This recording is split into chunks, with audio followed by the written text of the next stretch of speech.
Hi, everybody. Eamon here. Welcome to another episode of Pat Monk Presents. Joining us today, all the way from Manchester, England, we do have the co-founder of Campfire joining us. Welcome to the call. Alex, how are you? Thank you so much for having me, Eamon. Yeah, I'm very well, thank you. Yeah, this is actually my first time being interviewed myself. I've done my own podcast before, so I've been on the other side, but this is my first time answering questions, so this is exciting. Very good, very good. Well, it's good to put you on the other side for today, and I'm sure it's going to be a lot of fun. So, for those who are maybe listening in who are not familiar with Campfire, can you give us a quick download, a quick overview as to what you do and how you help people and businesses? Yeah, absolutely. The idea behind Campfire was relatively simple, and it was born out of a frustration for the way that brands were advertising to people that are my and the rest of Campfire's average age. As a company, we straddle the gap between millennial and Gen Z in terms of our age ranges. And if you're a millennial, I can hear that you're American, so I'm going to refer to it as TiVo. But if you're UK, Sky Plus. If you were born in that generation, you fast forwarded through ads. You were taught that ads were something that was worth skipping. If you're Gen Z and you're listening to this, then your fingers probably hovering over that skip ad button on YouTube, just waiting for that to show up. And we just thought there needs to be a better way for brands to integrate themselves into the lives of Gen Z and millennial audiences, because the money that they're investing in these adverts right now that are just being skipped and that we're going blind to, there is so much content out there for our audiences to watch and consume. It's almost naive to think that you can squeeze another advertisement in there. So as a team, we strive to pair brands with content styles and creatives that we think are really going to resonate with a Gen Z and millennial audience. Fantastic, fantastic. And like with this, it's interesting. Like, yeah, everybody grows up with like the Sky Plus. I can definitely relate to, putting it forward, best invention ever. So, when you're talking about, connecting with people, like what kind of industries do you find yourself expanding into? So it doesn't really.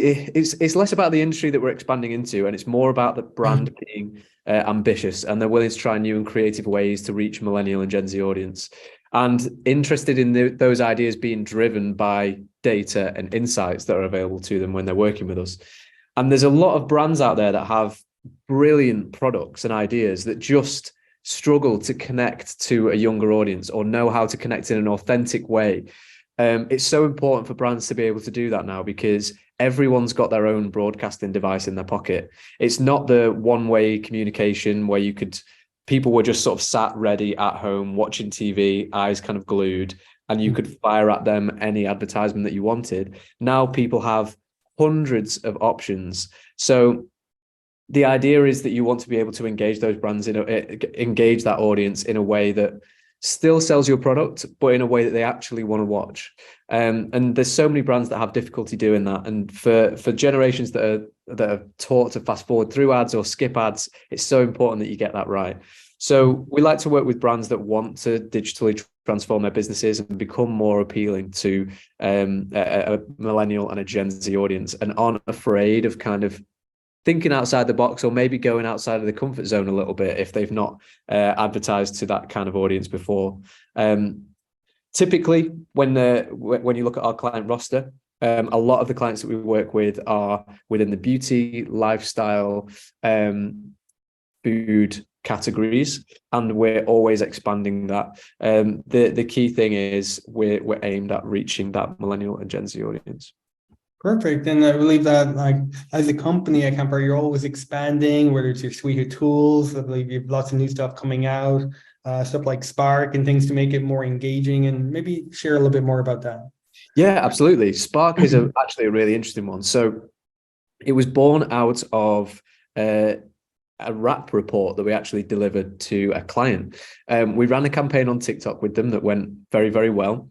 And we asked them if they'd seen any additional activity that we weren't necessarily responsible for outside of the campaign happening on other channels that they were running. And they'd said that they saw a massive spike in organic search volume of their brand name following this TikTok activity. Mm-hmm. So we thought, oh, that's interesting. TikTok activity is driving search. And we were kind of responsible for driving that new organic search. So why was that interesting? We realized that we could not only create search trends through the activity that we were running on TikTok, but we could predict search trends that were going to come up as well based on what was happening and trending on TikTok at the time. Why is this an advantage? So if you were looking at a sort of more traditional PR agency, they might look at things like Google search trends to find out what is currently trending. Now, if you had a way of seeing what was going to be on that list 4 to 6 weeks in advance, then you would be at a significant advantage over the other brands over your competitor brands. Mm-hmm. So what we found was by building an internal platform called Spark, we could look at the trends that were happening on TikTok and the patterns that the trends were kind of acting in. We could see when a trend breaks out of a typical cycle, and we could predict with a high degree of accuracy when that was going to appear on Google search trends, so that we could brief brands to create content around that specific trend and link their product to that specific trend. And we would correlate that with things like what is happening on Google, what's happening on site, do they have any sticky products that they can't sell, what is their stock and what's their stock like? And we could pair all of this information together to come up with a campaign that was most advantageous to the client, but that was going to be very well responded to by that client's audience. So that is what we've been building for more than the last year, and it's been very, very effective, and it's used by the likes of the L'Oreal group. It's used by Unilever. It's used by people like Revolution Beauty. So there's lots of different people that are taking advantage and getting ahead of their competitors by using Spark. Fantastic. Like you named some really big companies there, like Unilever and companies like that. I mean, with this, like companies like that, what different acquisition channels do you do to reach out to a company like Unilever? Is it TikTok? Is it LinkedIn? Is it Google? Like acquiring clients? So what different channels seem to be working very well at the moment? So depending on the stage that you are at in your business's life cycle, I definitely wouldn't say that if you're just starting, I wouldn't go straight for a Unilever or a L'Oreal. They're pretty big. We were in business for 3 years, building up really strong case studies around our specialist platforms for a good while, so that when we approached Unilever and we approached L'Oreal, it was done in a way that we had lots of data to back up what we were saying. We had lots of case studies to back up what we were saying.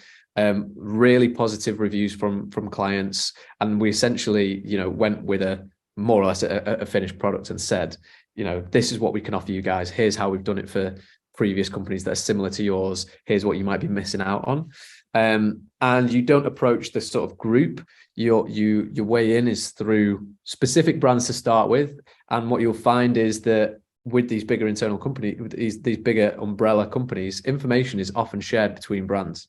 So our initial route into L'Oreal was around doing some good work with a specific brand that was owned by L'Oreal. And that case study that we produced was then shared with another brand, and we started working with another brand, and the word sort of spread around quite organically. In terms of how our audience typically find out about us, I would say, and I don't know if this is necessarily an advantageous thing or not, but I would say that it's by and large word of mouth. Our work almost speaks for itself. We do very little outbound marketing at the moment, and it still allows us to grow. And it is simply the quality of the work and the relationships that we have with our clients, and how far we're willing to go for those clients, and that they know that they can rely on us regardless of what their request is, as long as it's in the realms of digital media marketing. That we will always be there for them, and that precedes us. So we're recommended to others within the industry. And I would say that, putting quality of work first isn't necessarily something that's talked about enough when it comes to things like lead generation. I think a lot of people are looking for the right tools and the right strategy and the right method for outreach and what's going to convert the most. But at the end of the day, if you're delivering a really high standard of work, then people will tell others about it and recommend you to others. So word of mouth, I think, is a little bit understated nowadays. Yeah, no, definitely. No matter, in 50 or 100 or whatever different social medias pop up, and word of mouth, if you're a successful business owner and you're very happy and you were successful business owners know other business owners. So if you get referred, definitely. And word of referrals or people that come across, Campfire, I mean, and let's say get referred, they check out your website. How important is your website at, potential taking visitors and turning them into future customers? I mean, is that something that's key to you? Yeah, absolutely. So we look at websites in the same way you would any other advertisement. That is like your billboard. You want to capture someone's attention very quickly. You want your message to be clear. And for us, I think one of the biggest advantages is that as soon as you land on the page, it is case studies. What can we do for you guys? Here's what we've done in the past. Here's the brands that we've done it for.